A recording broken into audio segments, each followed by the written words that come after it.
दूसरों के लिए प्रेरणा स्रोत बनो। चंद्रगुप्त मौर्य का महामंत्री आचार्य चाणक्य बहुत ही सादगी वाला जीवन व्यतीत करते थे।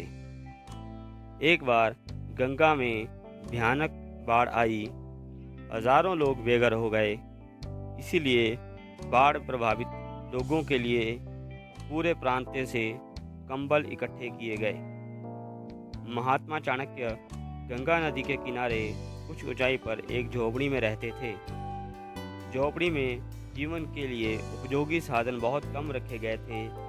चाणक्य सोए हुए थे, तेज हवाएं चल रही थी, लेकिन महात्मा चाणक्य के पास केवल 2 फटे पुराने कंबल थे। प्रजा के लिए इकट्ठे किए गए कंबल चाणक्य की झोपड़ी के बाहर रखे हुए थे। कुछ चोरों को पता लगा कि महात्मा चाणक्य की झोपड़ी के बाहर सैकड़े कंबल पड़े हैं, इसीलिए इन कंबलों को वह चोरी करना चाहते थे। चोरों ने वहां जाकर कंबल के बंडल बांध लिए। वह गांठ बांधकर चलने के तैयार ही थे कि उन्होंने देखा महात्मा झोपड़ी में सो रहे हैं और ऊपर लेने के लिए जो कंबल है वो फटा या पुराना है।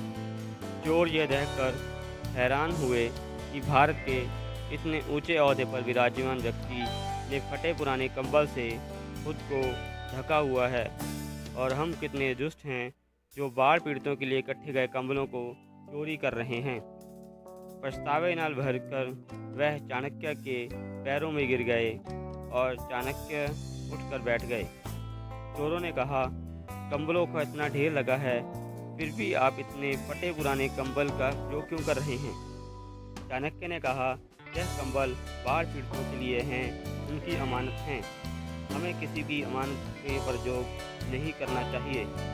चाणक्य के ऐसे प्रेरणादायक वतीरे को देखकर चोरों की जिंदगी भी बदल गई। इसी प्रकार अंधेरे को घर से निकालने के लिए सूरज के साथ झगड़ना नहीं पड़ता। जैसे ही सूरज उगता है, अंधेरा दूर हो जाता है। इसी प्रकार नैतिक व्यवहारों के साथ विपदाएं अपने आप नष्ट हो जाती हैं। धन्यवाद।